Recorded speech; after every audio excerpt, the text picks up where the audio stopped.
자, 그러면 지금부터 계시록 강의 5번째 에스라상의 사경의 계시록 강의 5번째 시간을 시작하도록 하겠습니다. 조금 전에 서두에 잠깐 말씀을 드렸던 것처럼 우리가 지금까지 4번의 시간을 함께 말씀을 나누었습니다. 첫 번째 시간에는 우리가 계시록 전체를 어떻게 이해할 것인지에 관해서 얘기를 좀 나눠봤습니다. 자, 기억하실지 모르겠습니다만 다 기억하시겠죠? 계시록을 이해할 수 있는 4가지 견해에 대해서 우리가 배웠습니다.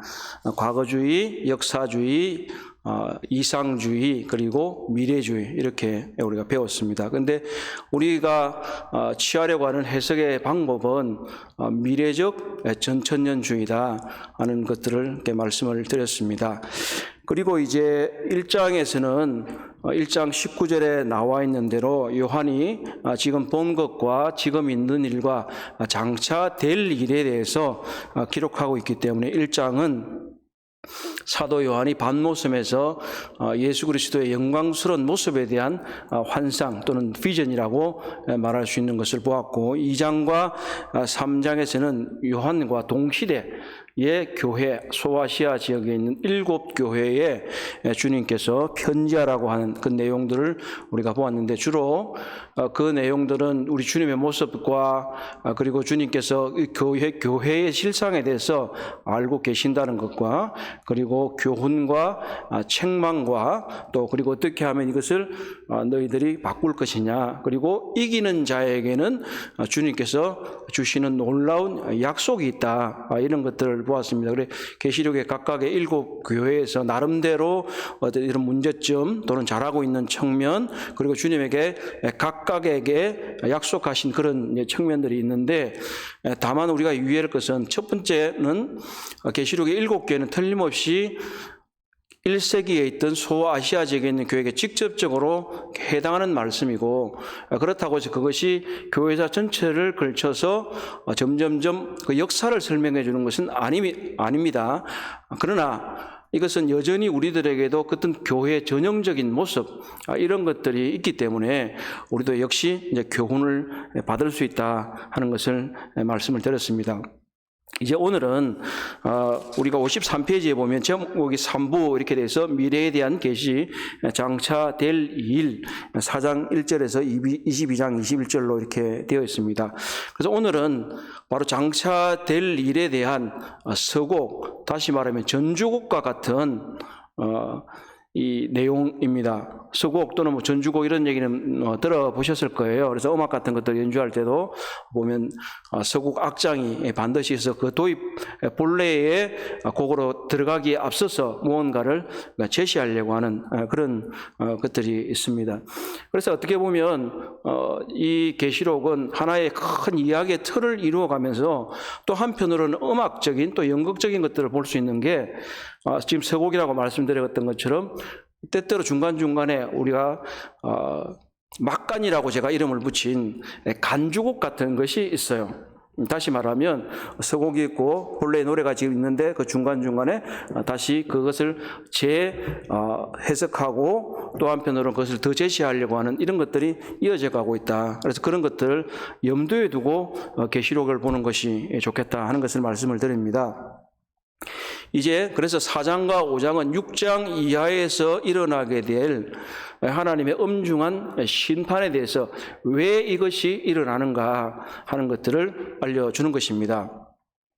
오늘 말씀을 준비하면서 제가 좀 생각을 해봤는데, 이게 구약 성경이나 다른 성경들을 많이 인용을 하고 인용의 암시가 있기 때문에 아마 다른 성경의 어떤 플롯이라고 하는 이야기의 구성에도 좀 어느 정도 영향을 미치지 않았을까 좀 생각을 해봤어요. 욥기를 보시면 욥에 대해서 하나님께서 쭉 칭찬도 하시고 이런 것들 하는 것들이 하늘에 있는 장면들이 나와요. 그리고 나서부터 이 사단이 그것을 격동하고 심판이 일어나는 것들을 이제 보게 되거든요. 자, 그러면 이것도 굉장히 그 구성이 비슷한 거예요. 왜냐하면 우리가 1장에서 3장까지는 어떤 욥기에서 욥을 묘사하고 있는 것처럼 전체적인 어떤 묘사가 서두에 있고, 또 그 무대가 하늘로 옮겨가서 실제로 욥에게 일어났던 심판이 왜 일어나는지를 묘사하고 있는 것처럼 이제 4장과 5장에서는 이후에 세상에 일어나게 될 심판에 대해서 이렇게 묘사를 하고 있는 거예요. 그래서 우리가 지금은 알 수도 없고 또 눈에 보이지도 않지만 하늘에서는 분명히 이런 일이 있을 것이다 하는 것을 알 수가 있습니다. 그래서 4장과 5장은 6장 이하와 동떨어져 있는 것이 아니라 4장과 5장은 6장 이하와 긴밀하게 연결이 되어 있고 6장 이하를 시작하는 데 있어서 서곡이고 또 서막이고 이것들을 통해서 연결되어 간다는 거예요. 왜냐하면 우리가 이것을 너무 잘 알 수 있는 것은 5장에 가게 되면 이 7개의 봉인이 있는 두루마리를 떼기에 누가 합당하냐라고 하는 질문이 나오고 어린 양이 그것을 떼기에 합당합니다. 이렇게 해서 이 봉인의 얘기가 나온단 말이에요. 그럼 그것을 제시한다는 거죠. 그래서 그런 점을 이해하실 필요가 있고, 그 다음에 이제 5장도 4장도 그런 시작이 전혀 동떨어져 있지는 않아요. 왜냐하면 필라델피아 교회에서 우리가 열린문 얘기를 들었어요. 여기도 보면 4장 1절에 이제 열린문 얘기가 나오게 돼요. 자, 먼저 이제 그래서 이곳은 요배에서 본 것처럼 지금 55페이지 제일 이제 서곡 밑에 있는 서론적인 부분을 제가 지금 말씀을 드리고 있습니다.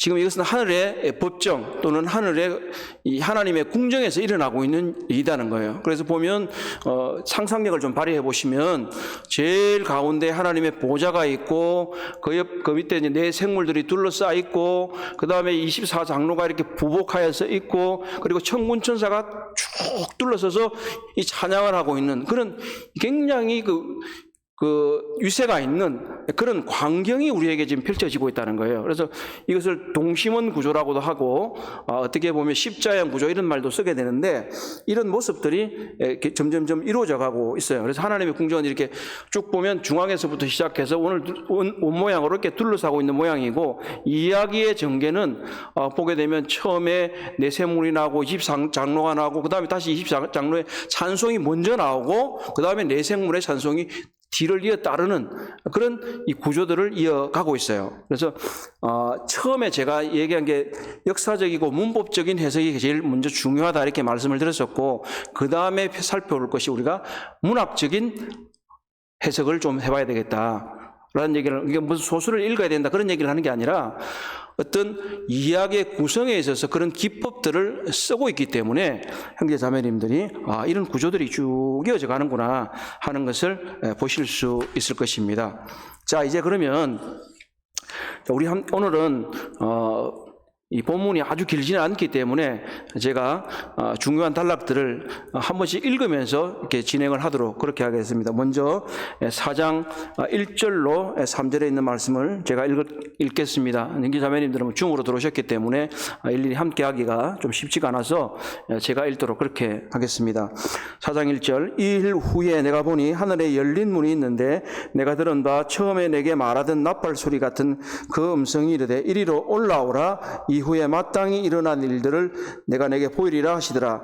내가 곧 성령에 감동되었더니 보라 하늘에 보좌를 베풀었고 그 보좌 위에 앉으신 이가 있는데 앉으신 이의 모양이 벽옥과 홍고석과 같고 또 무지개가 있어 보좌에 둘렸는데 그 모양이 녹복석 같더라. 이 4장 1절에서 3절에는 이 보좌, 하나님의 보좌에 대한 묘사로부터 이제 시작을 합니다. 그런데 그러면서 이 4장 1절에서는 이제 이 나팔 같은 음성이라고 우리 얘기했잖아요. 나팔 같은 음성이 그에게 일렀는데 1장에서 이제 나팔 같은 그 음성이 다시 나오는 거예요. 나팔 소리 같은 음성이 다시 와서 이리로 올라오라고 이제 사도 요한을 초청을 하게 됩니다. 나팔 소리 같은 음성의 주인공은 이제 우리가 1장에서 본 것처럼 처음에 이제 예수님께서 사도 요한에게 나타나셨을 때 그의 이제 음성을 들었을 때 그런 묘사를 했습니다. 이 나팔 소리 같은 음성이 과연 무엇을 의미하는가 여기에 대해서는 이제 여러 가지로 좀 논의가 있을 수는 있습니다. 그 나팔 소리가 이제 뭐 소리가 클 수도 있고 그리고 나팔 소리가 용도가 뭐냐 이렇게 얘기를 하는데 우선 이 나팔 소리는 이 많은 분들이 이제 이걸 고린도전서 15장이나 그리고 데살로니가서 4장에 나오는 마지막 나팔 소리와 많이 연결을 시킵니다. 그래서 이것이 이제 휴거와 연결된다 하는 그런 얘기를 하는데 참고로 우선 알고 계시고요. 다만 이 나팔 소리는 나팔 소리 자체가 어떤 하나의 용도만을 가지고 있는 것은 아닙니다. 뒤에 나중에 이제 7 나팔을 이제 할 때도 말씀을 드리겠지만 나팔은 전쟁 나가라고 큰 소리를 부르기도 하고 또 어떤 나팔은 뭐예요? 전쟁이 났으니까 잘 방어하라고 하는 목소리도 그 나팔 소리도 있고 그리고 하나님을 찬양하기 위해서 성전에서 부르는 나팔도 있습니다. 그래서 이런 다양한 나팔 소리가 있기 때문에 어느 것이라고 일률적으로 단정을 지을 수는 없습니다. 다만 여기서 우리가 이제 연결을 시켜 볼 수는 있겠죠. 자, 어쨌든 이제 구절 이제 순서대로 좀 보게 되면 이 일 후에라고 하는 문구가 제일 앞에 나오죠. 1절에. 그리고 중간점에 보면 이 후에 마땅히 일어날 일이 보입니다. 그래서 이제 이 일 후에부터 먼저 보게 되면 이 일 후에라는 것은 어쨌든 이 앞에 보여졌던 그 환상 앞에 보여주던 환상 이후에 지금 일어난다 하는 얘기를 보고 있고요. 그 다음에 이제 56페이지 보시게 되면 56페이지 두 번째 단락에 보면 이후에 마땅히 일어날 일 이렇게 되어 있습니다. 그래서 이후에 일어날 일, 이후에 마땅히 일어날 일 표현 그러니까 마땅이라고 하는 단어 말고는 어떻게 보면 같은 단어처럼 보여집니다. 그러나 여기서 이후에 마땅히 일어날 일은 1장 19절에 있는 장차 될 일과 같은 말입니다. 다시 말하면 이후에 장차 될 일이라고 표현했을 때 마땅이라는 단어가 우리말로 표현이 되었지만 결국은 1장 19절에 있는 같은 연결인 것입니다. 그래서 우리가 이 일을 먼저 염두에 두시면 좋겠다 하는 것입니다. 자, 여기서 이제 열린 문에 대한 얘기는 이제 하늘로 올라갈 수 있도록 하나님께서 그에게 문을 열어주셨다 하는 것이죠. 열린 문이라고 하는 이제 사도 요한이 이제 올라가잖아요. 올라가는데 이 부분이 주로 우리가 전통적으로 계속해서 얘기했던 건 뭐예요? 교회의 휴거다. 이렇게 이제 이해를 해 왔지 않습니까? 55페이지 마지막 단락에 있는 내용입니다, 지금. 그래서 보면 하늘로 부르심을 초청하는 일은 이리로 올라오라는 문구는 환난 이전에 일어날 교회의 휴거를 나타내는 견해와 요한에게 다음 환상을 보라는 하나님의 음성으로 해석하는 견해가 있다. 이렇게 얘기했어요. 이 휴거라고 하는 견해는 이제 월보더라고 하는 전통적 세대주의자에서 아주 현격한 분이시죠. 이분부터 시작해서 많은 분들이 이렇게 얘기를 하고 있고 우리도 이제 그렇게 들어왔습니다. 그러나 한편으로는 이것이 지금 요한이 그가 실제로 몸을 입고 하늘로 올라갔다는 거죠. 그게 죽지도 않았고, 그리고 요한이 일어난 일인데 그게 상징적으로 보여줄 수는 있으나 실제로 이것이 교회의 휴거와 동일시할 수 있겠느냐 하는 부분에서는 의문이 있습니다. 물론 이 책에 잘 보시면 제가 써놓은 것처럼 이 4장 이후에 이 문맥 이후에서 그리고 6장의 환란 때에는 분명히 교회가 전혀 등장을 하지 않기 때문에 문맥상으로는 4장과 6장 이후에 분명히 교회는 이미 이 세상에 없는 것은 틀림없는 사실입니다. 그러나 문맥적으로 이 의미적으로 이렇게 낱말 자체로의 여기서 휴거라는 것을 상정할 수 있느냐 하는 부분은 조금 의문이 있기는 합니다. 그러나 그렇다 하더라도 이 두 가지 견해를 어떤 것을 취한다 하더라도 교회는 환란 전에 이미 하늘로 휴거가 되어서 없다. 다시 말하면 주님이 다시 오실 때 믿는 교회의 구성원인 그리스도인들은 이미 당시에 휴거가 되고 그 이후에 6장 이후에 일어나는 진노의 심판이 이 땅에 사는 사람들에게 임한다 하는 그런 얘기를 할 수 있습니다. 자, 그리고 나팔과 소리 같은 그 음성은 이제 말씀을 드렸고 이리로 올라오라 그리고 이제 이후에 마땅히 일어날 일에 대해서 말씀을 드립니다. 56페이지 두 번째 단락 다시 넘어가도록 하겠습니다. 자, 보면 여기서 이제 해석 방법에 있어서 이제 어느 정도 틀린 것들을 이제 볼 수 있는데, 두 번째 단락의 세 번째 줄을 보시게 되면 이상주의자들은 이 일 후에를 이것은 다음에 일어날 일이라는 뜻이 아니고 이것은 내가 그 다음에 보았던 환상. 다시 말하면 조금 전에 이 일 후에 4장 1절에 제일 처음 나오는 문구와 그리고 중반에 있는 문구를 동일시한다는 거죠. 그래서 지금 사도 요한이 이 3장에서 본 환상 다음에 본 환상이지 결국은 이게 시간적인 순서가 아니라는 거죠. 자, 그렇게 되면 이걸 뭘 의미하느냐 하면 제가 처음 말씀드렸던 게 계시록의 말씀들이 반복이냐 그렇지 않으면 시간적인 전개냐 하는 거예요.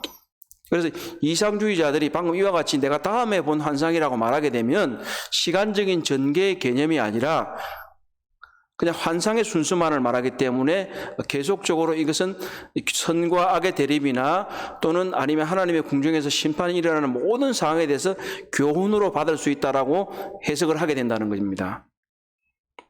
자, 그리고 과거주의자는 어떻게 지금 이 이후에 마땅한 일어나를 무엇이라고 해석을 하냐면, 여기 이제 써놓지는 않았지만요, 지금 이제 막 일어나려고 하는 일이다 이렇게 말해요. 지금 막 이제 일어나려고 한다.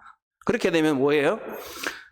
과거주의적으로, 그러니까 다시 말해서 이 계시록을 1세기에 있었던 일에 집중하게 되면 17장과 18장에 보게 되면 바벨론에 대한 심판이 나오게 되는데, 이 바벨론에 대한 심판에서는 이것을 그들이 뭐라고 해석을 하냐면, 과거주의에 해석하는 분들은 예루살렘에 대한 심판이라 그러기 때문에, 그리고 나서 이미 이제 과거주의는 또 한편으로 후천년주의와도 연결이 됩니다. 다시 말하면 예루살렘 AD 70년경에 망하게 되면 17장 18절에서 바벨론에 대한 심판이 나오고 19장에서 주님에 대한 재림의 이야기가 나오고 20장에 천년 왕국이 나오게 됩니다. 자, 그렇게 되면 AD 70년에 예루살렘이 멸망을 했고 과거주의로, 그리고 이제부터 천년 왕국이 이미 시작이 된다.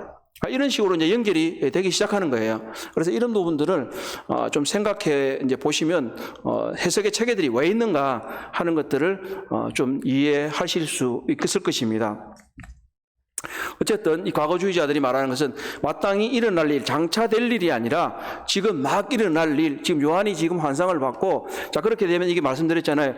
이 계시록에 써여진 시기가 언제냐? 우리는 AD 96년, 95년 또는 96년을 얘기를 하는데 과거주의자는 AD 60년대를 말하는 거예요. 자, 그렇게 되면 이제 마땅히 일어날 일이 지금 막 일어날 일이 돼버리니까 요한이 환상을 받고 이제 예루살렘이 멸망하니까 아주 가깝게 있지 않느냐. 네, 이런 이야기가 연결이 되는 겁니다. 그래서 참고로 하시면 되는데, 그러나 우리나 얘기하려고 하는 것은 그런 것은 아니다.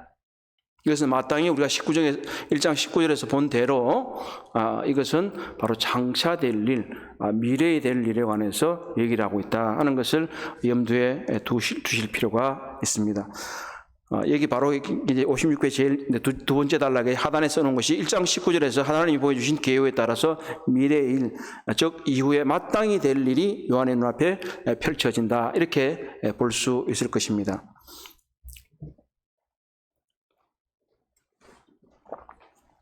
오늘 제가 옷을 좀 가볍게 입고 왔는데도 날씨가 조금 따뜻해져가지고 좀 땀이 좀 났습니다. 자, 그리고 이제 2절과 3절에서는 보좌에 앉으신 이가 이제 소개가 되죠. 자, 우리가 이제 4장 이전에서 내가 곧 성령에 감동되었더니 하는 것은 한번 말씀을 드렸어요. 그 구조에서 우리가 네 번의 성령에 감동된 얘기가 나온다, 이렇게 이제 다시 말하면 이 장면은 1장에서 처음 볼 때 내가 성령이 감동돼, 주의 날에 성령이 감동되어서 이 환상을 본 것처럼 이제 감동에 대해서 하늘에 있는 일을 보기 시작했다는 얘기는 결국은 굉장히 중요한 국면의 전환이다. 중요한 국면의 전환이다 하는 것을 알 수 있습니다. 자, 그러면 이 장면에 있어서 4장에 있어서 5장에 있어서 4장과 5장에서 보좌라는 단어가 굉장히 중요합니다. 보좌는 계시록에서 46번이 나옵니다. 46번이 나오고, 그리고 4장과 5장에서만 19번이 나옵니다. 그리고 계시록 전체에서 보게 되면 3장 21절과 20장 4절만 땅에 있는 보좌를 얘기하고 있고 나머지는 모두 다 하늘에 있는 보좌를 말하고 있습니다. 그만큼 이제는 이 가장 중요한 이 보좌에 대해서 소개가 되어지고 있는데, 이 보좌는 처음에는 뭐 신탁, 그러니까 이 신의 뜻을 받는 그런 자리, 또는 뭐 스승이 앉는 의자라든지 재판장, 이렇게 얘기가 되고 있는데, 한편으로 이 계시록에서는 이제 하나님의 보좌이기 때문에 하나님께서 요한에게 하나님의 이 뜻을 알리는 자리, 그리고 또 이제 곧 임할 심판에 대해서 말하는 것이라고 하는 것을 소개하기 위해서 이 보좌라는 단어가 사용되고 있다는 것입니다. 자, 그리고 이제 위에와 앉으신이라고 하는 단어가 나오게 되는데, 바로 이것이 좌정하셨다, 이런 것을 우리가 말씀 많이 해보잖아요. 그래서 다스리시는 것을 알려주고 있습니다. 좀 전에 말씀드린 대로 이제 4장, 5장 전체에서 19번이 나오지만 4장에서는 13번이 나오고 있습니다. 이 보좌에 앉으시는 누굴까요? 네, 성부 하나님이십니다. 자, 이건 좀 기어도 말씀드리겠지만, 우리가 1장에서 본 대로 성부 하나님, 그리고 성령님, 그리고 성자 하나님의 순서대로 지금 소개가 되고 있어요. 24장과 5장에서도 보게 되면 그것을 한번 유념해서 보시면 될 것 같습니다. 그리고 이제 보좌에 있는 여러 가지 이제 보석들에 대한 소개가 나오죠. 보석들은 크게 뭐 우리가 화려한 여러 가지 보석들이 소개가 많이 되고 있고 얼마나 휘황찬란한가 하는 부분들을 알려주고 있는 것이기 때문에 이 부분은 기자매님들이 책에 있는 그대로를 보시면 좋겠습니다. 자, 이제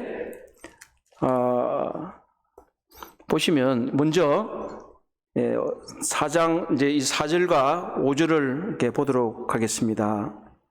또 보좌에 둘려 24 보좌들이 있고 그 보좌들 위에 24 장로들이 흰 옷을 입고 머리에 건관을 쓰고 앉았더라.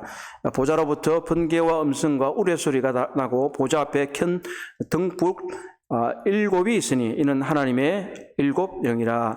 4절에서는 보좌에 둘러서 24 보좌들이 있다고 말하고 있고, 5절에서는 보좌 앞에 켠 7 등불이 있으니 이는 하나님의 7 영이다, 이렇게 나왔는데, 이건 1장 4절에서 우리가 이미 본 바입니다. 그래서 이게 성령님이 소개되는 것을 보게 되는데, 이제 우리의 책의 순서대로 하기 위해서 구절별로 이건 좀 이따 설명을 드리고 하고, 먼저 24 장로부터 소개를 해드리도록 하겠습니다. 4장 4절에 이제 보시게 되면 이 24 보좌 그리고 24 장로가 있죠. 자, 보좌는 처음에 이제 하나님의 보좌가 소개가 되었죠. 그리고 또 이제 이 다른 24 보좌가 소개가 되고 있는데, 여기에 앉아 있는 24 장로들이 소개가 됩니다. 24 장로는 계시록에 모두 5번이 등장을 하게 됩니다.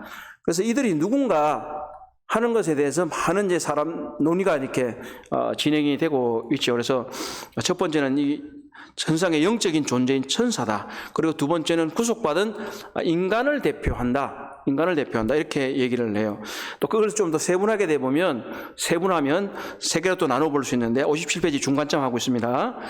천사의 무리, 그리고 구약의 12족장과 그리고 신약의 12사도를 합해서 24보좌다, 이렇게 하고, 또는 교회의 대표다 하는 그런 얘기를 세 가지로 나눠볼 수 있습니다. 첫 번째, 이제 영적인 존재라고 말하는 분들은 보면, 왜냐하면 이사야서 24장 23절에 보면 천사가 장로라고 불린다고 생각을 하기 때문입니다. 그게 제가 밑에 주 104번에 있는데요. 제가 읽어볼게요. 그때 달이 수치를 당하고 해가 부끄러워하니 이는 만군의 여호와께서 시온산과 예루살렘에서 왕이 되시고 그 장로들 앞에서 영광을 나타내실 것입니다. 자, 이 장로가 이제 나오잖아요. 그럼 여기서 이제 이들의 해석은 이 장로가 영적인 존재다, 이렇게 생각을 하죠. 그러나 진짜 장로냐, 장로가 천사냐 하는 것에 대해서는 정확하게 알 수가 없습니다. 자, 그리고 여기 다른 또 근거들로는 보면 골로새서 1장 16절에 왕권이나 주권들이나 통치자들이나 권세 같은 모습으로 천사들이 소개가 되고 있기 때문에 이게 보좌에 앉았고 통치권을 행사하기 때문에 그런 것 아니겠냐 하는 얘기가 있고요. 또 보좌와 건관이라고 하는 것은 로마 제국에 있는 소위 말하는 분봉왕이나 이런 사람들이 하고 있기 때문에 그것일 것이다 하는 얘기를 하고 있고, 또 한편으로는 24장로가 단순히 경배와 찬양만을 하고 있는 게 아니라 요한에게 이제 어떤 메시지를 전달하거나 이런 것들로 봐서는, 또 그들에게 중보하고 있는 걸 봐서는 성도들과는 구별되는 하늘의 영적 존재일 것이다. 이렇게 말하는 첫 번째가 있습니다. 자, 다음으로 넘어갑시다. 58페이지. 그럼 인간이라고 하는, 사람이라고 하는 분들은 어떤 얘기를 하고 있냐? 이게 지금 얘기 첫 번째 흰옷, 보좌, 그리고 왕관, 이 세 가지가 어떤 부류의 존재들이 이런 것들을 착용하고 않느냐, 이것 갖고 지금 논의가 되는 거거든요. 그래서 흰옷은 항상 성경에 보면 성도들이 입었다. 그리고 건관은 천사들이 아니라 구속받은 자가 쓰는 것이다. 다시 말하면 왕관을 쓴 그런 천사들의 모습을 발견하기가 어렵다고 하는 것이죠. 그리고 주님께서 분명히 3장 22절에 라오디게아 교회를 말할 때 주님께 그 이기는 자들에게 자신의 보좌에 앉게 해주겠다 하는 말씀을 하고 있습니다. 특별히 24라는 숫자는 신구약 성경에 있어서 사람의 숫자와 관련이 됩니다. 천사의 숫자라기보다는 사람의 숫자와 관련이 됩니다. 이것은 구약 성경에서 제사장의 24반열을 묘사할 때 쓰여집니다. 다윗 왕이 그가 이제 성전을 다 이제 짓도록 이렇게 명령을 하고, 그 다음에 그들에게서 성전에서 섬길 자들을 정할 때 24반열을 정합니다. 우리가 이 세례 침례 여자 요한의 아버지 사가랴가 아비야 반열이라고 하는 것을 들었습니다. 그 아비야 반열이 어디 나오냐 했을 때 역대상 24장에 보게 되면 나오게 됩니다. 그래서 24반열이라는 말이에요. 이렇게 생각해보면 무엇이냐면, 구약 성경에서는 제사장이 백성을 대표하는 무리였습니다. 그리고 신약 성경에 와서는 바로 장로들이 그 무리를 대표하는 위치에 있는 사람들입니다. 그렇기 때문에 이것을 어떤 분들은 조금 전에 말씀드린 대로 구약과 신약의 어떤 열두를 합한 거 아니냐라고 말할 수 있지만, 그것보다는 오히려 장로라고 하는 이 무리는 한 무리다. 다시 말하면 12로 나누어지는 것을 암시가 여기서는 아무 데도 없다는 거예요. 나눠지는 의미가 아무 데도 없다. 이것은 그냥 24장로는 하나의 무리라는 거예요. 하나의 무리. 그래서 어떻게 보면 이스라엘과 교회 또 합해서 대표라고 돌출할 수 있지만, 이 58페이지 두 번째 단락에 있는 것처럼, 그러나 이 구속받은 자들은 이스라엘 사람들이다. 왜냐하면 이스라엘은 이 시점에서 아직 구원을 받고 영광의 간을 받지 않았기 때문이다. 자, 다시 말하면 20장에 갈 때까지 구약의 성도들은 아직까지 부활하지 않았어요. 그렇기 때문에 여기서 제시되는 것은 구약의 성도들이라고 보기에는 무리가 있습니다. 그래서 이 시점에서는 교회라고 볼 수밖에 없는 그러한 근거가 여기에 있게 되는 것입니다. 그래서 이들이 미리 예수 그리스도 구속의 노래를 찬양하고 있는 걸 보게 되거든요. 5장에 보게 되면 5장에서 이 어린 양에 대한 찬송을 계속 불러요. 구속한 것에 대해서. 그런데 아직까지 이스라엘은 여기에 이르지 않았습니다. 자, 그렇게 본다면 앞으로 내내 이제 23장로에 대해서는 우리가 신약 교회의 대표자라고 하는 해석을 가지고 우리가 이 본문을 이끌어 나갈 것입니다. 자, 4장 5절에 보면 이제 성령이 이제 나와 계시죠. 그리고 보면 5절에 보좌로부터 번개와 음성과 우레소리, 여기 보면 번개와 음성과 우레소리 이 얘기가 굉장히 많이 나와요. 하나님의 보좌가 등장할 때마다, 하늘에 있는 하나님의 성전이 등장할 때마다 이 번개와 음성과 우레소리와 천둥 이런 것들이 계속 나옵니다. 자, 우리가 시내산에서 여호와 하나님께서 강림하실 때에 어떤 일이 있었던가를 한번 생각해 보시면 이 장면이 쉽게 상상이 되는 것입니다. 여호와 하나님께서 강림하실 때 백성들이 너희들 나오지 말아라, 너희들이 죽을까 한다. 그래서 경계를 정하고 넘어오지 않도록 하셨습니다. 여호와 하나님께서 시내산에 강림하실 때 불꽃과 천둥과 번개 소리와 돌이 굴러다니는 이런 엄청난 장면을 보게 되는 그런 것들을 이제 보실 수 있는 것입니다. 자, 이제 그 다음에 내 생물입니다. 4장 6절로 8절입니다. 자, 이제 어려운 것들이 많이 나와요. 자, 이제 4장 6절로 8절 찬송 이전까지만 읽어볼게요. 보좌 앞에 수정과 같은 유리바다가 있고 보좌 가운데와 보좌 주위에 네 생물이 있는데 앞뒤에 눈들이 가득하더라. 그 첫째 생물은 사자 같고 그 둘째 생물은 송아지 같고 그째 생물은 얼굴이 사람 같고 그 넷째 생물은 날아가는 독수리 같은데 네 생물은 각각 6날개를 가졌고 그 안과 주위에는 눈들이 가득하더라. 이렇게 되어 있습니다. 뭐 늘 이렇게 논의의 소재가 그러지만 야, 도대체 이 정체가 뭐야? 정체가 뭐야? 이게 이제 주로 얘기가 많이 돼요. 정체가 뭐야? 뭐하는 존재들이야? 그래서 이게 이제 우리 교재에 보면 세 가지로 이렇게 나누어 놨는데, 첫째는 하나님의 속성 또는 그리스도의 속성, 천사들, 뭐 이렇게 이제 세 가지로 이렇게 많은 견해가 있습니다. 이 네 생물은 이제 보면 에스겔서 1장이나 이런 곳에서 나타나는 것처럼 아마 서랍과 같은 그런 존재로 이렇게 보여집니다. 그리고 이제 각각 다른 모습을 갖고 날개가 6이고 눈도 많이 4개 아주 많죠.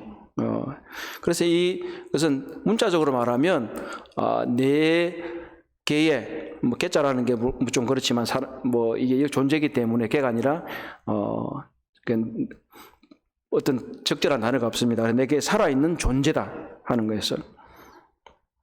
날개도 6이죠. 7이 아니고 6입니다. 이것들도 하나님의 완전성이 아닌 것을 이해할 수 있습니다. 자, 그만큼 이 하나님의 보좌에 가장 근접해 있고 또 그리고 그 존재의 모습에 있어서 굉장히 우리가 생각할 수 없는 정도로 위에 있는 그런 모습들을 가지고 있기 때문에 정말 놀라운 영적 존재라는 것을 우리가 이해할 수 있는 것입니다. 그런데 이 부분들을 이게 인격적인 존재가 아닌 속성으로 이해한 분들이 있습니다. 그래서 지금 59페이지 내 생물의 모습과 정체의 두 번째, 세 번째 단락에 보면 첫 번째는 성령이 7 척대로 상징된 것과 마찬가지로 내 생물이 하나님의 전지와 전능 같은, 그래 눈이 가득한 모습 때문이죠. 속성을 상징적으로 보여준다. 이렇게 이제 이해를 하는 거예요. 그래서 보면 사자는 어미와 전능, 송아지는 꾸준한 노동과 인내, 사람은 지성, 그리고 독수리는 최고의 주권이 아니라 주권입니다. 이런 것들을 갖고 있다고 생각할 수 있습니다.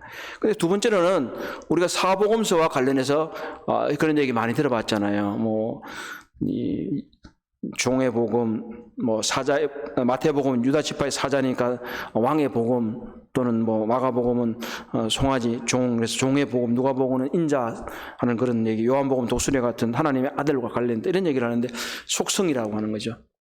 그러나 여기서 이제 우리가 계시록을 해석할 때 있어서 많은 상징적인 언어들, 그 언유, 메타포라고 그러죠. 메타포들이 동원된 건 분명한 사실이에요. 그래서 어떤 경우는 그런 부분들을 우리가 상징적으로, 언유적으로 이해해야만 해요.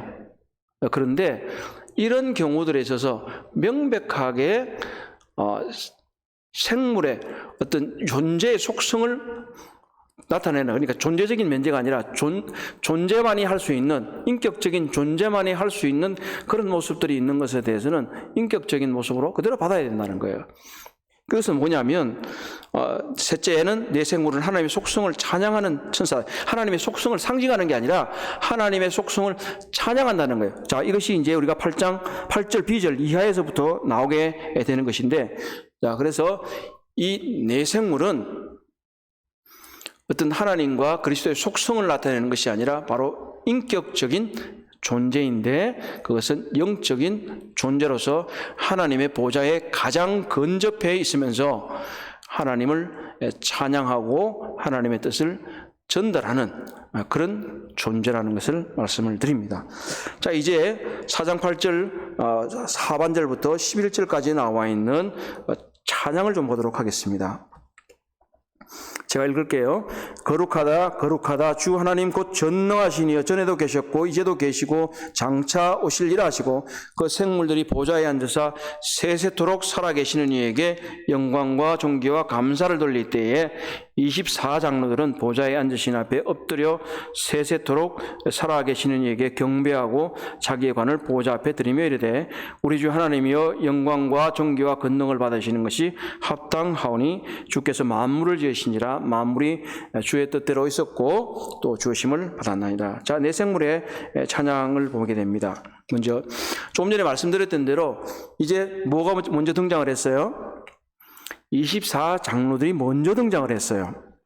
그리고 나서 이제 내 생물이 등장을 하는데, 그리고 나서 24장로의 찬송이 나오는 게 아니라 내 생물의 찬송이 나오는 거예요. 그리고 나서 다시 24장로의 찬송이 나오는, 이 구조가 바로 십자형 구조처럼 이렇게 연결되어서 이루어지는 거예요. 이것이 하나의 좋은 우리의 관심을 이렇게 잘 유도할 수 있는 문학적인 기법입니다. 그래서 이런 것들도 성경을 읽으실 때 하면, 소위 말하면 성경을 재미로 읽는 건 아니지만 우리가 흥미롭게 읽을 수 있는 단서를 제공해 준다고 말씀드릴 수 있습니다. 자, 60페이지로 넘어가겠습니다. 자, 우리 교재에 보게 되면 이제 이 찬송 중에서 중요한 내용 중에 하나가 뭐냐면 거룩하다 하는 이제 얘기를 이제 보게 돼. 세 번의 날짜죠. 바로 하나님의 존재의 가장 큰 특성입니다. 그런데 이제 그것 이외에 더 중요하다고 더 중요하다고 말을 할 수는 없지만 여기서 중심적으로 다루고 있는 건 뭐냐면 영원하신 하나님의 속성에 대해서 이렇게 말씀을 하고 계세요. 주 하나님 곧 전능하시니 전에도 계셨고 이제도 계시고 장차 오실이니라. 그리고 9절에도 보면 세세토록 살아계시는 이에게, 10절에도 보면 세세토록 살아계시는 이에게, 이렇게 말씀을 하고 있습니다. 제가 이제 이 책을 교재를 쓸 때는 조금 제 딴에는 이걸 과거, 현재, 미래로 쓴다고, 여기 보면 영원하신 분, 그래서 세 번째 줄에 보면 전에도 계셨고 이제도 계시고 장차 오실 자 이렇게 돼 있는데, 말씀을 다시 읽고 이렇게 이해를 하다 보니까 그렇게 돼 있지 않더라고요, 여기 보니까. 그래서 이제도 계신다는 것이 무척 중요하다 하는 것을 깨달았어요. 이제도 계신다. 그래서 우리가 이런 부분들에 대해서 과거에도 계셨지만, 그러나 더 중요한 것은 지금도 계신다는 거예요. 지금도 계신다. 그리고 세세토록 살아 계신다. 이것은 무엇을 말합니까? 우리의 시간 개념과 하나님의 시간 개념은 다르다는 거예요. 우리의 개념과 하나님의 시간 개념은 다르다. 그리고 주님은 다시 오신다. 근데 이것을 처음에 1장에서 성부 하나님에 대해서 묘사하셨고, 그리고 예수 그리스도에서도 이렇게 묘사를 했습니다. 결국은 예수 그리스도는 하나님이시고 그분도 오실 것인데, 예수 그리스도께서 하나님으로서 다시 오실 것을 이렇게 말씀하고 있는 것입니다.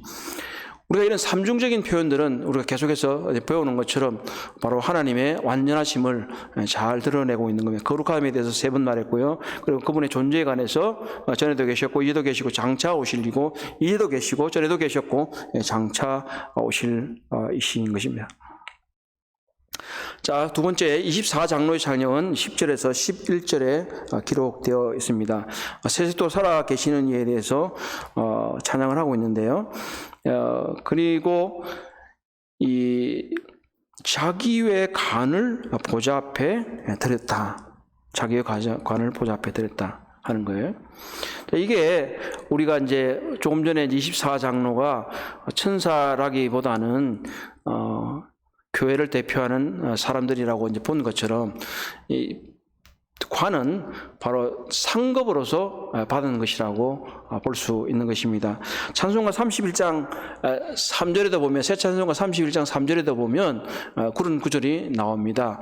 그 앞에 엎드려 면류관을 드리세 하는 구절이 나옵니다. 이런 것처럼, 우리가 지금 이제는 해석을 통해서 보지만 사실 많은 우리 앞에 선진들이 이런 해석의 방법을 사용하기 전에도 이미 많은 그리스도인들은 그냥 읽을 때에 뭐 그렇다라고 이미 이해를 하고 있었다고 생각하는 거예요.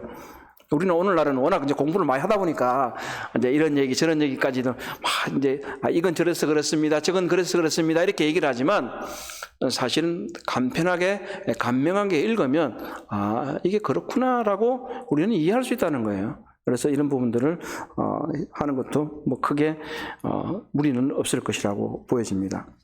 그리고 특이한 것은 뭐냐면 그 뒤에 11절에 우리 주 하나님이여 영광과 존귀와 권능을 받으시는 것이 합당하오니 주께서 만물을 지으신지라 만물이 주의 뜻대로 있고 또 지으심을 받았나이다. 성경 다른 데 곳에도 보면 예수 그리스도로 말미암아 모든 만물을 지으셨다고 말씀하셨고 히브리서인가 그렇죠. 여기도 만물이 그 안에 섰다, 만물이 그 안에 서 있다라고 말하는 것처럼 바로 이 구절은 하나님께서 우주 만물의 창조자이시고 지키시는 자이다. 영어로 말하면 sustainer 이렇게 말하는데 바로 만물을 붙들고 계시는 하나님이다 그런 거예요. 그래서 하나님께서 이 만물을 놓아버리시면 세계는 혼란에 처할 수밖에 없을 것입니다. 자, 이제 우리 4장에서는 하나님의 보좌를 소개했습니다. 4장에서는 하나님의 보좌를 소개하고 하나님의 보좌 주변에 있는 24장로와 네 생물을 소개하고 그 24장로와 네 생물이 하나님을 찬양하는 것을 보았습니다. 그리고 24장로가 등장할 때 바로 옆에서 7등불로 묘사된 성령께서 소개가 되었죠. 그럼 누가 남았을까요? 예수 그리스도가 이제 소개되어야 하는 것입니다. 그래서 순서대로 나오는 거예요. 지금 하나님의 보좌에 앉아 계신 그 성부 하나님, 그리고 7등불로 묘사된 성령 하나님, 그리고 이제 어린 양으로 소개되는 예수 그리스도 성자 하나님을 보게 되는 것입니다.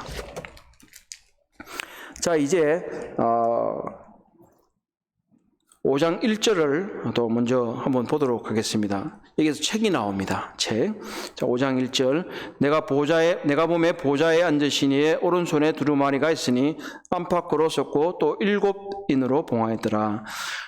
우리가 서두에서 계속 얘기됐던 게 본다, 듣는다, 주목한다 이런 얘기들을 계속해서 여러 번 말씀을 드렸어요. 자, 내가 보매 그러니까 이게 다시 말하면 이제 뭐예요? 하나님의 보좌를 보고 있다가 이제 사도 요한이 그의 시선을 다른 곳으로 돌렸다 이렇게 되는 거예요. 그래서 자기가 보좌 앉으신 오른손에 두루마리가 있으니 안팎으로 섰고 7인으로 봉했다. 자, 오른손은 성경에서 힘과 권능을 상징합니다. 오늘날은 오른손 왼손을 왜 차별하냐, 남과 여를 어떻게 차별하냐, 이런 얘기를 하지만 이제 그런 개념을 가지고 성경을 대하면 안 돼요. 여기서 말하는 건 그 이전의 시대에 있어서 하나님께서 어떤 상징적인 용어들을 사용해서 그의 뜻을 전달하고자 하느냐 하는 것이 중요한 게 있기 때문에 오른손 하면 힘과 능력을 상징합니다. 대체로 많은 경우에 있어서 오른손 힘도 왼손보다 힘이 센 건 마찬가지예요. 사실이에요. 자, 이제 그런데 이 부분이 이제 5장 1절에서 4절부터 쭉 읽게 되는데 이것은 다니엘서 7장에 있는 말씀들과 관련이 있습니다. 그래서 5장 2절과 4절까지 먼저 또 읽어본 다음에 계속 말씀을 이어가도록 하겠습니다. 5장 2절에서 4절입니다. 또 봄에 힘 있는 천사가 큰 음성으로 외치기를 누가 그 두루마리를 펴며 그 인을 떼기에 합당하냐 하니 하늘 위에나 땅 위에나 땅 아래에 능히 그 두루마리를 펴거나 포거나 할 자가 없더라. 그 두루마리를 펴거나 보거나 하기에 합당한 자가 보이지 아니하기로 내가 크게 울었더니 이렇게 쭉 이어지는데요. 자, 다니엘서 7장 9절에서 10절을 제가 한번 읽어보도록 하겠습니다. 다니엘서 7장 9절로 10절에 보면 내가 보니 왕자가 놓이고 옛적부터 항상 계신 이가 좌정하셨는데 그의 옷은 희기가 눈 같고 그의 머리털은 깨끗한 양의 털 같고 그의 보좌는 불꽃이요 그의 바퀴는 타오르는 불이며 불이 강처럼 흘러 그의 앞에서 나오며 그를 섬기는 자는 천천히요 그 앞에 모신 자는 만만이며 심판을 베푸는데 책들이 펴 놓였더라. 자, 어떻습니까, 형제자매니? 5장 1절과 굉장히 분위기가 비슷하지요. 그래서 이 계시록은 단독으로 존재하는 책이 아니라 많은 암시들이 구약 성경에서 왔다는 것을 볼 수 있고, 암시 자체가 문제가 아니라 이것은 바로 성경은 일맥상통하기 때문에 이것을 그대로 이어가지고 왔다라고 볼 수 있는 거예요. 자, 예적부터 계신이라는 표현이 어떻게 한번 들어들 보셨는지 잘 모르겠는데 이 표현은 굉장히 중요한 표현이에요. 바로 이 하나님의 영원성에 대해 우리가 세세토 살아계신 이에 대해 지금 나누었잖아요. 그런데 윌리엄 브레이크라고 하는 사람이 윌리엄 브레이크라는 사람이 1794년에 Ancient of Days라는, 이제 애적부터 계신 이는 영어로 하면, 자, 그냥 들어만 놓으세요. Ancient of Days라는 거. 애적부터 이 그림이 그려졌어요. 그래서 그림을 한번 찾아보시면 구글 같은데 어떤 수염이 긴 사람이 컴파스 있잖아요. 쟤는 우리 컴파스, 이렇게 컴파스를 딱 들고 세상을 지구를 위에 올려놓고 재고 있는 그런 모습을 그린 그림이 있어요. 그래서 이것들은 바로 거기서 영감을 얻어서 한 것인데, 바로 만물의 주권자, 다시 말하면 우리가 지금 앞에서 본 대로 주께서 만물을 지으신다, 만물이 주의 뜻대로 했고 또 주어심을 받았다. 다니엘서 7장에 나타난 그 애적부터 계시니, 그분이 보좌에 앉으셨고 또 책들이 펴져 있고 거기에 주변에는 보면 혁혁한 위세들이 펼쳐 나오고 있는 것이 바로 이 계시록 4장과 5장과 동일한 그런 모습들이라고 하는 거죠. 자, 그럼 봉인한 책이 나옵니다. 봉인한 책은 조금 전에 말씀드렸던 대로 여기 보면 오른손에 들고 계신데, 안팎으로 썼다는 것은 고대의 다양한 계약서의 모습, 전형 양식이에요. 그리고 여러 가지 혼인계약서, 권리적 이런 것들이 있고, 안에는 세부 내용이 기록되어 있고 바깥에는 또 요약이 되어 있다고 하는 거예요. 그리고 봉인을 7번 했다 하는 건 이제 굉장히 이 최고의 어떤 이 가치를 가지고 엄중하게 취급하고 있다는 걸 나타내고 있는 거죠. 히브리 권리정에는 뭐 최소 3명의 정인과 3개의 다른 봉인이 요구되었다. 7번 봉인했다. 계속해서 우리가 7개의 시리즈가 계속 나오고 있잖아요. 그런 점을 아시면 될 것 같고, 자, 큰 음성이 이제 5장 2절에서 나오는데, 자, 큰 음성은 앞으로 계속 나올 거예요. 어떤 심판과 그리고 이 호출을 할 때 이 큰 음성이라는 얘기가 계속 나옵니다. 그래서 지금 보면 이 힘센 천사에게도 좀 나오고 계속 나올 건데요. 그때마다 그 존재가 언제 나오나, 왜 나오나, 이런 것들을 한번 상기시킬 필요가 있어요. 여기서 큰 음성으로 누가 그 책을 펴며 그 인을 떼기에 합당하냐 할 때, 이제 사도 요한의 대답은 아무도 뗄 자가 없으니까 울었다 하는 거예요. 울었다. 울었다. 문자적으로는 계속 울었다는 그런 뜻을 가지고 있습니다. 자, 이 아마 큰 음성의 주인공은 이름은 안 나와 있지만 미가엘일 가능성이 많다고 합니다. 왜냐하면 미가엘은 하나님의 힘이라는 뜻을 가지고 있기 때문에 그렇게 생각이 되는데, 그러나 뭐 이름이 없기 때문에 우리가 그냥 생각하는 것이 너무 집착할 필요는 없습니다. 자, 이제 어린 양과 책에 대해서 5절부터 7절이 보게 되겠습니다. 5절로 7절을 제가 읽도록 하겠습니다. 장로 중에 한 사람이 내게 말하되 울지 말라. 유대 지파의 사자 다윗의 뿌리가 이겼으니 그 두루마리와 그 7인을 떼시리라 하더라. 또 내가 또 보니 보좌와 내 생물과 장로들 사이에 한 어린 양이 서 있는데 일찍이 죽임을 당한 것 같더라. 거기에 7뿔과 7눈이 있으니 이 눈들은 온 땅에 보내심을 받은 하나님의 7영이더라. 그 어린 양이 나와서 보좌에 앉으신 이의 오른손에서 두루마리를 취하시니라. 자, 이것은 지금 이제 우리가 조금 전에 다니엘서 7장을 좀 읽었잖아요.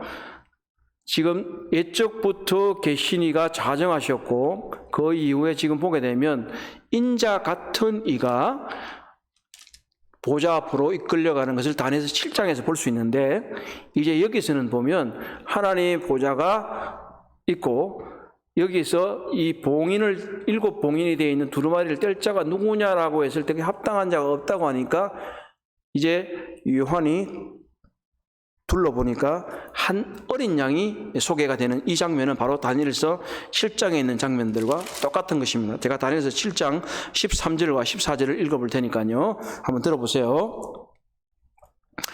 내가 또 밤 환상 중에 보니 인자 같은 이가 하늘 구름을 타고 와서 옛적부터 항상 계신 이에게 나아가 그 앞으로 인도되매 그에게 권세와 영광과 나라를 주고 모든 백성과 나라들과 다른 언어를 말하는 모든 자들이 그를 섬기게 하였으니 그의 권세는 소멸되지 아니하는 영원한 권세요 그의 나라는 멸망하지 아니할 것이니라 하는 말씀이 나옵니다. 자, 이것은 무엇입니까? 동일하게 바로 심판의 권세가 바로 인자 같은 이에게 주어졌는데 이제 이 심판의 권세가 누구에게 주었냐면 어린 양으로 묘사된 예수 그리스도에게 주어졌다는 것을 우리가 볼 수가 있습니다. 넘기다 보니까 제 책이 어디로 갔는지 페이지가 넘어가 버렸네요. 네. 자, 62페이지입니다. 계속 보고 있습니다. 61페이지요.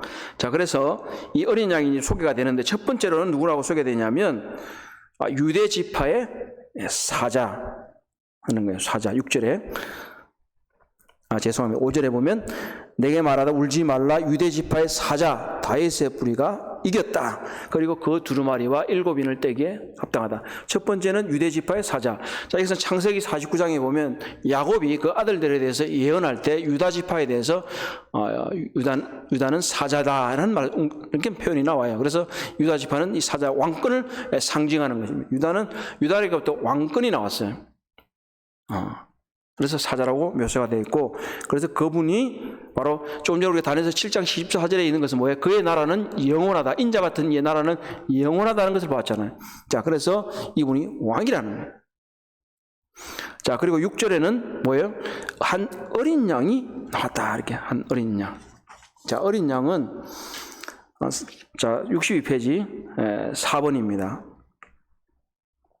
다윗의 분이나 성리자에 관한 얘기는 책을 읽어보시면 될 것 같습니다. 자, 예수님을 사자라고 부르는 것은 이 요한계시록에서는 지금 우리가 읽은 5장 5절에 딱 한 번 나옵니다. 그런데 어린 양이라고 하는 것은요, 우리 교회에는 지금 27번 나온다고 제가 써두었거든요. 이 27번은 중복되는 2번을 제외한 겁니다. 그러니까 한 구절에 2번 나올 경우에는 제가 이걸 뺐어요. 그래서 27번인데 그것까지 치면은 29번이 나옵니다. 이 어린 양이라는 단어가 29번이 나오는데 그 중에서 한 번은 주님을 묘사하는 게 아니고 적 그리스도의 선지자를 묘사할 때 쓰여졌습니다. 그래서 총 28번이 예수님을 묘사할 때 이 어린 양이라는 단어가 쓰여졌습니다. 보면 이 어린 양이라는 단어를 이제 좀 이따 이제 보충 설명해서 보게 될 텐데, 우리 교재 62페이지 하반부에 쭉 보면 제가 읽어볼게요. 어린 양이 그의 초림과 죽음을 가리킨다. 그러나 여기에 묘사된 어린 양은 복음서에 묘사된 연약한 어린 양과 달리 성리자이며 통치권자이다. 복음서를 비롯한 다른 성경에 쓰인 성경어와 다른 단어가 사용되었다. 그분 한 분만이 이럴 때 시기에 합당한 분이시기에 그가 보좌에 앉으신 오른손으로 책을 취하셨다. 이렇게 되어 있어요. 다시 말하면 사도 요한이 어린 양이라는 단어를 여러 군데서 썼어요. 보면 요한복음에도 보면 하나님의 어린 양이라는 표현을 썼다고요. 거기서 세상 죄를 지고 하나님의 어린 양을 보라 하는 얘기가 딱 나오잖아요. 요한복음 1장 29절부터 그 표현이 나오고, 또한 요한복음의 마지막에도 가게 되면 베드로에게 내 양을 치라 하는 그런 얘기가 나올 때도 나옵니다. 그런데 거기에 쓰여진 단어들과 달리 여기에 쓰여진 단어는 어떤 헬라어를 많이 연구한 학자에 의하면 이것은 동일한 어떤 양을 가리키는, 어린 양을 가리키는 표현이기는 하지만 다른 뉘앙스를 전달하고자 한다는 거예요. 그래서 요한복음에 나타난 이 어린 양은 희생되는 유월절 양과 같은 그런 모습이라고 할 것 같으면, 여기서 표현되는 이 어린 양은 여기는 죽임을 당한 것 같더라 말이에요. 죽임을 당했지만 이긴 자라죠. 그래서 여기서 묘사된 어린 양은 단순히 죽임을 당해서 끝난 그런 연약한 어린 양이 아니고, 이 어린 양은 죽임을 당했지만 승리한 어린 양으로서 통치권자로서 묘사되고 있다는 거예요.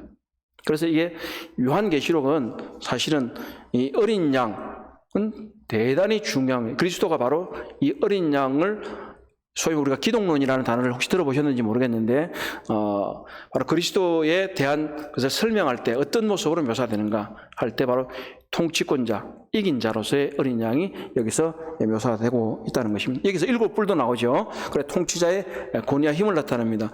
사실 그렇잖아요. 양이 뿔이 7이면 어떻겠어요? 보기 좋겠어요? 안 좋겠어요? 안 좋죠. 근데 왜 이렇게 7뿔이라고 그랬겠냐고요. 양이 뿔이 몇 개 있어요? 2개 있어요, 2개. 예. 근데 7개 있잖아요. 바로 이것은 상징적인 의미에서 완전한 것을, 여기 또 그리고 7영이 나오잖아요. 자, 하나님의 7영이 어디서 나왔습니까? 5장 5절에서 그리고 또 그 앞에서 계속해서 이 7영이 나왔잖아요.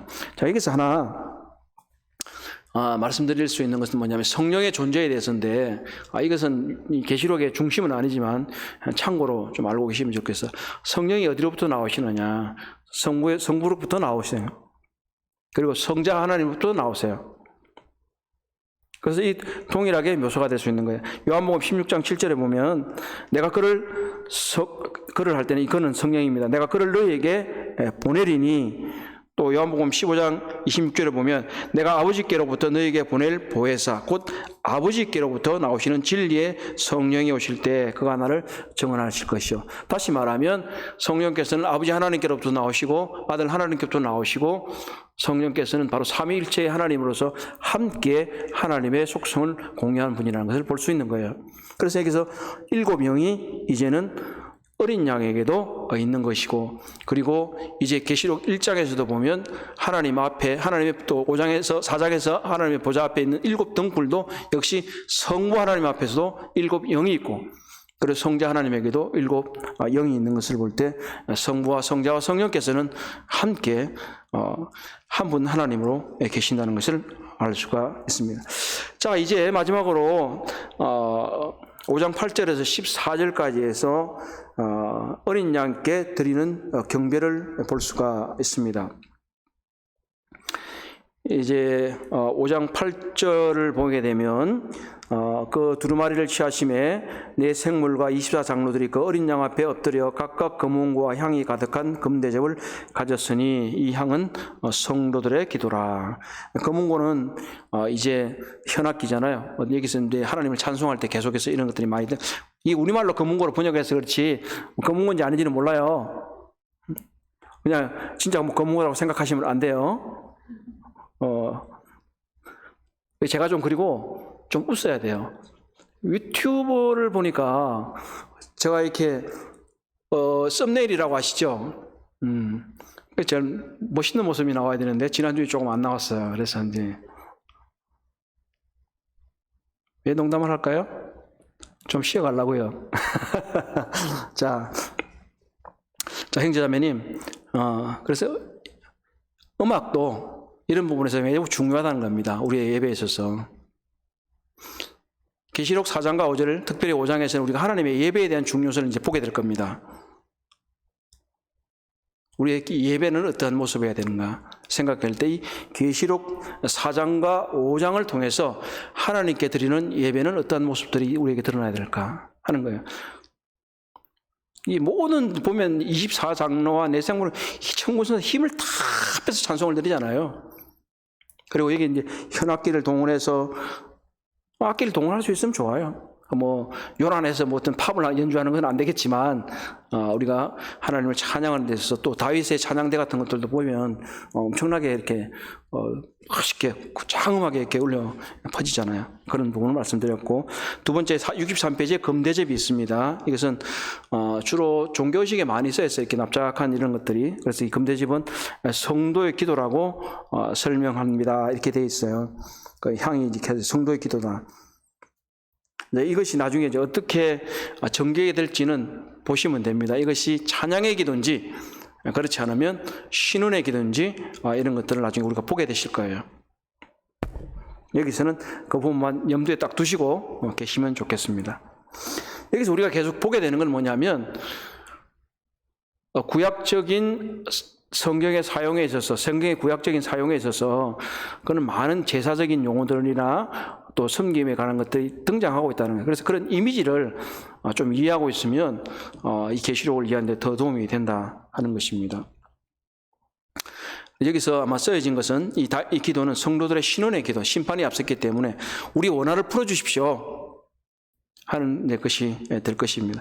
자, 새 노래로 예배하는 것이 5장 9절과 10절입니다. 제가 읽어볼게요. 그들이 새 노래를 불러 이르되 두루마리를 가지고 그 인봉을 떼기 합당하시도다. 일찍이 죽임을 당하사 각 족속과 방언과 백성과 나라 가운데 사람들을 피로 사서 하나님께 드리시고 그들로 우리 하나님 앞에서 나라와 제사장들을 삼으셨으니 그들이 땅에서 왕노릇하리로다 하는 말씀이 보입니다. 자, 여기서 새 노래가 나옵니다. 새 노래. 구약 성경에도 보면 이 구속받은 성도들, 구원받은 성도들이 새 노래로 많이 부르는 노래를 부르는 걸 나와요. 헛노래 아니고 옛날 노래 아니고 새롭게 된 사람들이 새로운 것을 부르는 노래예요. 구속의 찬양, 바로 간증의 노래예요. 여기서 우리가 한번 생각해 볼 건 뭐냐면 내게 새 노래가 있는가? 내가 새 노래로 찬송을 드리고 있는가? 나의 삶의 간증에 있어서 자, 이것은 뭐예요? 구속의 노래잖아요. 이들이 부르는 새 노래는 구속의 노래예요. 바로 구속하신 그들을 주님을 찬양하는 노래예요. 우리의 영혼을 구원하시고 우리의 삶에서 구원하신 이 하나님을 찬양하는 새 노래가 우리들의 심중 가운데 있고 이들처럼 크게 울려 퍼지는가 하는 것을 생각해 볼 필요가 있습니다. 바로 대속적인 죽음을 당하신 바로 그분이 인봉을 떼기시기에 합당하실 뿐만 아니라 우리의 새 노래를 받으시기에 합당하신 분이다. 자, 그의 피로 사서 하나님께 드리시다. 63페이지 중간쯤에 이건 아고라조라고 하는 그런 이제 단어인데 이것은 그야말로 사선, 돈으로 사서 구매하는 노예를 해방시키는 그런 단어입니다. 다만 모든 사람이 다 구원을 받는 것은 아닙니다. 모든 사람을 위해서 피를 흘리신 것은 틀림없는 사실이지만 이것은 믿은 사람에게만 유효하다는 것을 말씀드릴 수 있습니다. 자, 구속받은 이들은 하나님의 백성과 제사장으로 묘사가 되고 있습니다. 이것은 이제 1장에서도 우리가 익히 먼저 나라와 제사장으로 삼으셨다는 얘기를 우리가 보았고요. 1장 6절에서 보았는데 이 한편으로 백성과 제사장으로 삼으셨다는 얘기는 출애굽기 19장에서 보면 하나님께서 그 백성들에게 그들이 제사장 나라가 될 것을 말씀하시는 것을 볼 수 있습니다. 여기서 이게 나라와 제사장으로 삼았다는 얘기는 각각의 하나의 단어처럼 보일 수도 있습니다. 그래서 각각의 단어에서 우리가 나라 또는 제사장 이렇게 이해할 수도 있고요. 또 하나는 뭐냐면 이것을 이사일이라고 하는 건데 이는 뭐냐면 두 개의 단어로 하나의 뜻을 나타낸다는 단어입니다. 그래서 이것을 바로 여기서 구약 성경 출애굽기 19장에 나타난 제사장 나라하고 표현한 것일 수도 있습니다. 그래서 바로 구약 성경에 있어서 이스라엘 백성에게 그들이 하나님의 계명에 순종해서 제사장 나라가 될 것을 말씀하셨던 것처럼 여전히 신약 시대에 있어서 그들이 구속받은 그리스도인들이 하나님 앞에서 제사장의 나라가 된 것을 말씀하시는 것입니다. 또 한편으로는 이것이 각각의 단어라고 생각했을 때 개별적으로는 우리가 제사장이고 또 우리가 전체적으로는 하나님 나라의 백성이라는 것을 알 수 있는 것입니다. 그만큼 이 제사장 나라 또 제사장과 그 백성이라고 하는 단어는 신약의 그리스도인들에게 대단히 중요한 의미를 전달하고 있는 것입니다. 바로 우리를 하나님 나라의 백성으로 삼아주시고 하나님을 섬길 수 있는 사람으로 불러주셨다는 것이 대단히 중요한 진리이기 때문에 바로 이 구속받은 백성들이 새 노래로 그들의 구속주를 찬양하고 있는 거예요. 자, 그렇기 때문에 우리 자신들도 우리의 심중에 계속해서 우리의 새 노래가 있는가? 우리는 새 노래로 힘껏 찬양을 해야 한다는 것을 교훈해 주고 있는 것입니다. 자, 이제 64페이지에 넘어가게 되면요, 조금 어려운 얘기가 있습니다. 좀 보면 뭐예요? 10절 하반절에 보면 그들이 땅에서 왕노릇하리로다 하는 표현이 나오잖아요. 이것을 저는 현재적인 의미로 받아들였는데 왕노릇 할 것이다, 미래적인 의미로 받아들여도 될 것 같아요. 그런데 어쨌든 이 두 가지 흐름이 있어요. 여기서 왕노릇 하리도라는 의미에 대해서 소위 말하면 헬라어 성경도 여러 가지 이제 사본이 많다고 제가 말씀드렸잖아요. 근데 사본에 보면 미래형으로 쓰여져 있는 것들이 있고 또 현재형으로 쓰여져 있는 게 있어요. 근데 이게 그냥 들어만 보세요. 시그마라고 하는 하나의 글자의 차이예요. 이 시그마가 하나 더 붙었냐 덜 붙었냐의 차이인데요. 그걸 이제 이거를 이전에 대문자로 썼거든요. 처음에는 이 헬라 기록할 때. 근데 이걸 흐릿하게 쓰면 있는 것 같이도 보이고 없는 것 같이도 보이고 막 그래요. 근데 거기서 이제 필사를 하다 보면 이런 차이가 생겼는데, 전체적으로는 미래적인 의미가 더 맞다고 많은 성경학자들이 동의를 하고 있습니다. 그래서 영어 성경에 보면 어떤 데는 shall, 어떤 데는 will 이렇게 표현을 쓰고 있어요. 근데 여기서 중요한 해석에 이제 어려움이 생겨요. 뭔 얘기냐면 현재형이라고 생각했을 때는 자, 교회가 지금도 다스리고 있다 이렇게 되는 거예요. 지금 다스리고 있다. 그래서 지금 4장과 5장의 시간성이라 지금 65페이지 써놨지만 교회가 지금 현재 다스리고 있다. 이 땅을 주님과 함께. 이렇게 생각이 되는 거예요. 자, 그러면 이게 실제로 천년왕국이 아직 오지 않았는데 마치 영적인 통치 또는 이런 것들이 일어나고 있기 때문에 이것을 시간 개념을 앞당겨 버리는 그런 문제가 생깁니다. 그래서 이것은 미래형이기 때문에 다시 말하면 요한이 당시의 상황에서 통치한다는 게 아니에요. 요한이 지금 썼잖아요. 우리가 쓴 게 우리가 지금 우리 관점이 아니고 요한의 당시에 이미 성도가 통치하고 있다는 게 아니에요. 통치하고 있느니라, 다스리고 있느니라가 아니라 계시록 2장 3절에서 말하고 있는 대로 내 보좌에 앉게 해주리라. 이기는 자에게를 철창으로 다스릴 권세를 주겠다 이렇게 말씀하셨기 때문에 이것은 미래일이다. 성도님들께서는 이게 뭐 중요하지 않으실 수도 있는데 저한테는 매우 중요한 논점입니다. 자, 그리고 이제 이 부분이 궁금하시면 저한테 개별적으로 연락 주시면 되겠습니다. 그래서 영어 성경을 가지고 계시면 영어 성경 NIV 간주를 보면 어떤 데는 they reign 해가지고 현재형으로 하는 데도 있습니다. 뭐 이렇게도 있어요. 자, 그런 이유가 다 있어요. 여러분들이 줄을 한번 보시면 좋은 좀 비싼 성경을 사시면 그 줄들이 다 있어요. 그 줄을 보시면 뭐 이런 해석도 있습니다. 이런 사본의 증거가 있습니다. 이런 얘기도 있는데 그게 뭐 그냥 그들이 뭐 그냥 재미로 써놓은 게 아니에요. 다 이유가 있고 또 그들의 해석에 있어서 중요한 차이점을 유발하기 때문에 그렇다 계시록을 하기 때문에 말씀드렸어요. 자, 그리고 천사의 예배는 나오죠. 만만이요 천천이다. 이 수많은 무리가 있는 거 아까 우리 계시록 다니엘 7장에서도 봤잖아요. 수많은 무리가 있다는 거죠. 자, 만만은 여기 보면 64페이지 제일 하단에 원어로 했죠. 미리어드라고 하는 만만. 그러니까 영어로 좀 어려운 단어, 잘 안 쓰는 단어긴 하지만 미리어드 하면 굉장히 많은 숫자를 나타내요. 그리고 이제 킬리아델 델론 하면 이제 킬리에서 우리가 천년왕국 얘기했거든요. 그래 뭐 킬로미터 할 때 이제 이런 그런 것들을 이 단어들을 써서 엄청나게 많은 그런 것들을 말해요. 그래서 천사가 도대체 몇 명이나 될까? 이렇게 뭐 생각하는 사람도 있는데 모릅니다. 그냥 하나님께서 엄청나게 많은 숫자를 만들어 놓으셨습니다. 자, 모든 만물이 예배를 합니다. 13장과 14절이죠. 제가 읽어볼게요. 또 내가 들으니 하늘 위에와 땅 위에와 땅 아래와 바다 위와 또 그 가운데 모든 부재물이 이르되 보좌에 앉으시니와 어린 양에게 찬송과 존귀와 영광과 권능을 세세토록 돌릴지어다. 아멘. 보신 것처럼 이제 24장로와 내 생물과 천군 천사들과 천지에 있는 모든 만물이 보좌에 앉으신 성부 하나님과 어린 양이신 예수 그리스도를 찬양하고 있는 것을 보게 됩니다. 그리고 이제 14절에 내 생물에 이르되 아멘 하고 장로들은 엎드려 경배하니라. 바로 이것이 우리들의 예배와 관련이 될 수 있다는 거예요.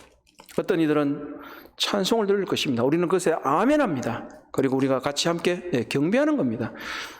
이 시점에서 하나 말씀드리고 싶어요. 서충주 교회 성도님들, 그리고 우리 부평교회 성도님들, 다른 성도님들도 우리가 어떤 사람들이 아멘을 남용해서 어떤 사람이 당신 그래도 지옥 가야 하는데도 아멘하는 그런 희한한 분들이 있지만 무조건 목사님 말씀에 너무 반응을 잘하셔서 아멘하는 그런 분들은 좋지 않지만 우리가 하나님의 말씀에 대해서 아멘하고 우리의 찬송에 대해서 아멘하고 함께 몸을 굽혀 경배하고 이런 것은 우리들의 예배에 있어서 대단히 중요합니다. 아까 현악기가 나온 것도 보셨고 그리고 수많은 무리들이 함께하는 것도 보셨고 서로 화답하잖아요. 이걸 화답. 그리고 그분에게 새 노래를 지어서 불러 올리잖아요. 그래서 여러분들의 예배 가운데서 너무 옛날 노래만 부르지 마세요. 찬송가도 보니까 한 600, 우리 새 찬송가 해도 한 600여 곡이 있더라고요. 그 중에서 부르는 노래가 한 100몇십 곡 말고는 안 부를 거예요. 새 노래도 많이 좀 불러서 배워서 부르시고 이렇게 하면 참 좋겠다 하는 생각을 하고 있습니다. 그래서 64페이지 보면 적용에 대해서 좀 써놨잖아요. 써놨잖아요. 이러면 사투리니까. 천국의 가장 영광스러운 현실은 온전한 예배이다. 예배는 우리가 무엇을 받는 것이 아니라 영광의 찬송을 받으시기에 합당한 분께 그것을 드리는 행위다. 예배는 예배를 받으시는 분의 올바른 태도에서 시작된다. 우리가 이 시점에서 하늘에서 예배를 보면서 이 땅에서 우리가 주님 다시 오실 때까지 우리가 주님을 다시 배울 때까지 다시는 아닌 것 같아서 우리는 왜냐하면 주님을 눈으로 본 적은 없으니까 주님 뵐 때까지 이 땅에서 이 하늘의 예배를 본삼아서 드리는 이것이 필요하다. 그래서 결론적으로 이제 이 4장과 5장에서는 6장에서 일어날 심판을 예비하기 위해서 어떤 무대의 세팅, 무대가 만들어졌다는 거예요. 연극 보러 가신다든지 TV 연극 드라마든지 무엇이든지 간에 보시면 아시는 것처럼 어떤 처음부터 막 본론을 얘기하지 않잖아요. 왜 일어나는지 이런 것부터 알려도 주고 그다음에 하나님 또 어떤 곳에서 일어나는지 왜 일어나는지 왜 그렇게 말하고 있는지 이런 것들을 알려주는데 이제 6장에서 18장까지 일어날 심판을 위한 무대 하늘에서 이게 딱 세팅이 딱 되는 거예요. 그리고 나서 이제 하늘로서부터 땅으로 심판이 임하는 얘기가 나오게 됩니다. 그래서 이 부분 앞으로 이 심판대 땅에 거하는 사람에게는 참혹한 현실이 되겠지만 또 한편으로는 믿는 그리스도인들에게 공의의 심판이 이루어질 것에 대해서 참 감사하고 그 영광을 돌리고 또 한편으로는 이제 교회가 6장 이후에 전혀 나타나지 않는 것을 보았을 때 교회는 이미 휴고됐다는 것은 심판에서 면제됐다고 하는 것에 대해서 참 감사하는 마음을 가져야 되리라고 생각합니다. 자, 이 마지막으로 65페이지와 66페이지인데요. 책은 길게 써두었습니다만 제가 간략하게만 말씀을 드리겠습니다. 계속해서 말씀을 드렸던 것처럼 이 4장과 5장이 언제 일어나는 얘기냐 했을 때 이 과거주의자들은 6장 이하의 일들이 주로 AD 70년경에 로마의 멸망과 관련되기 때문에 바로 이 과거주의자는 이것이 예루살렘을 다스리기 위해서 일어나는 일이라고 보는 거예요. 하늘 보좌의 법정이면 원고는 그리스도의 선교자들이 아까 성도들의 기대 대접에 담긴 것도 말씀드렸잖아요. 그런 것처럼 근데 피고는 예루살렘이다. 그래서 그의 직전 상태를 묘사한다. 이렇게 보는 거예요. 그리고 이제 1세기 당시에 유대인들이 그리스도를 거절한 제 심각성으로 봤을 때 바로 유대인들의 심판의 전조를 다루는 거다. 이렇게 보는 겁니다. 그리고 역사주의자들은 이것이 좀 더 나가서 이제는 6장에서 8장은 로마가 지금 이 계시록이 써진 때보다 한 300년 이상을 더 통치하잖아요. 그게 일어나고 그 다음에 8장부터 11장까지는 동서로마의 멸망을 얘기하는 거다. 이렇게 해서 역사에 대입시키는 얘기를 합니다. 그런데 우리가 서두에 얘기한 것은 역사주의는 더 이상은 거의 이제 호응을 못 받는 이론이기 때문에 이게 내용도 조금만 써뒀어요. 그래서 앞으로도 역사주의에 대해서는 크게 신경 쓰실 필요는 없어요. 여기에 기반한 주석들도 별로 없어요. 이상주의자들은 전체적인 어떤 교훈이나 성과학의 대결 이런 것들로 보기 때문에 지금 제가 써놓은 것 중에 보면 두 번째 단락에 보면 두 번째 단락 두 번째 줄에 이상주의자들은 4, 5장이 앞의 환상들에 대한 후기이며 앞으로 일어날 모든 일들에 대한 소금. 자, 이 말이 중요해요.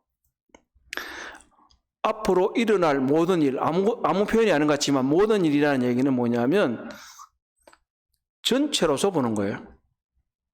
언제든지 일어나는, 늘 있는 일, 후기라는 표현들. 그래서 한꺼번에 시간 개념이 아닌 전체에 대한 적용이라고 본다는 거예요.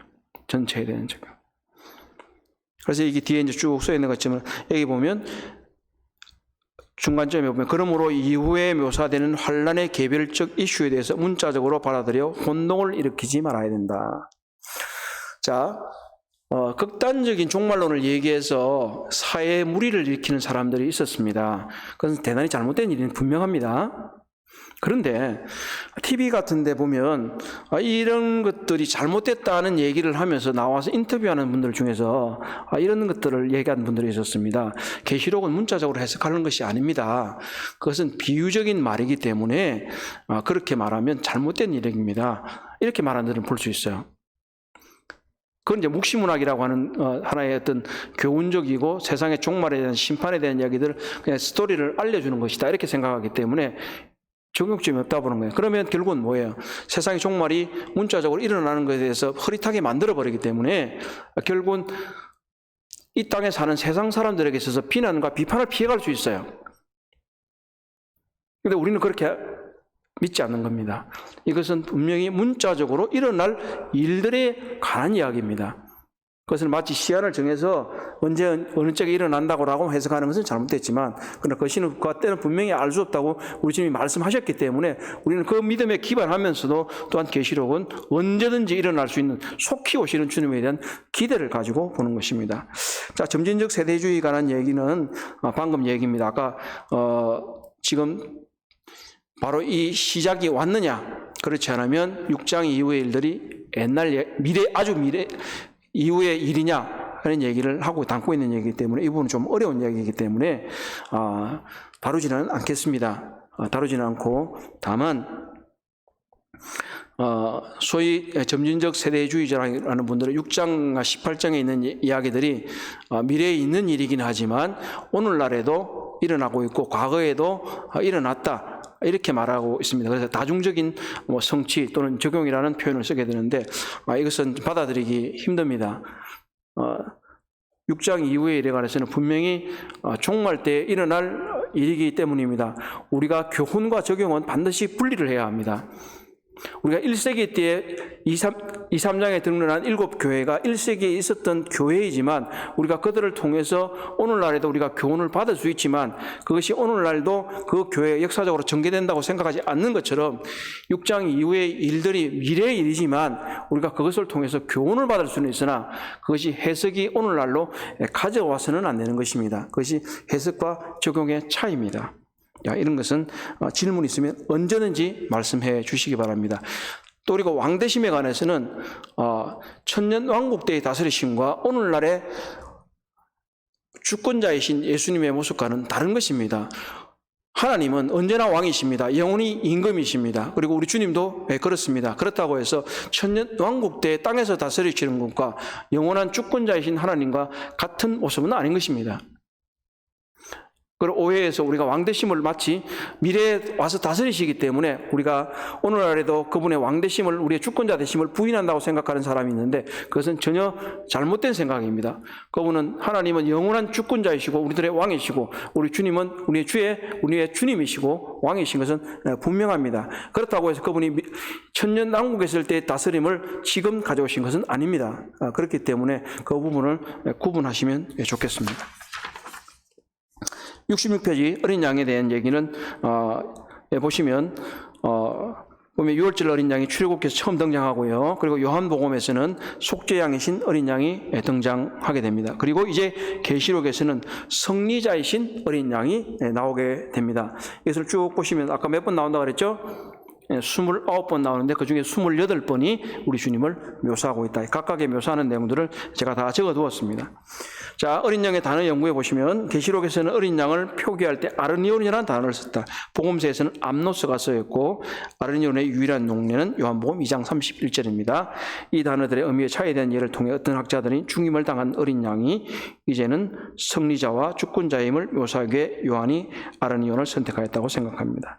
자, 요약은 6월절 어린 양으로 돌아가신 어린 양이 하늘의 보좌에 앉아 우주의 통치자 메시아 왕국의 도래 때의 심판자와 주권자로서 통치하실 것입니다. 자, 바로 어린 양으로 오셔서 죽임을 당하셨지만 이제는 미래의 주권자와 통치자로서 우리와 함께 다스리실 주님을 생각할 때 얼마나 감사가 되는지 모르겠습니다. 이제 앞으로 이 어린 양께서 어떻게 심판을 행해 가시는지를 감상하시게 될 것입니다. 자, 수고 많이 하셨습니다. 자, 기도하고 마치도록 하겠습니다.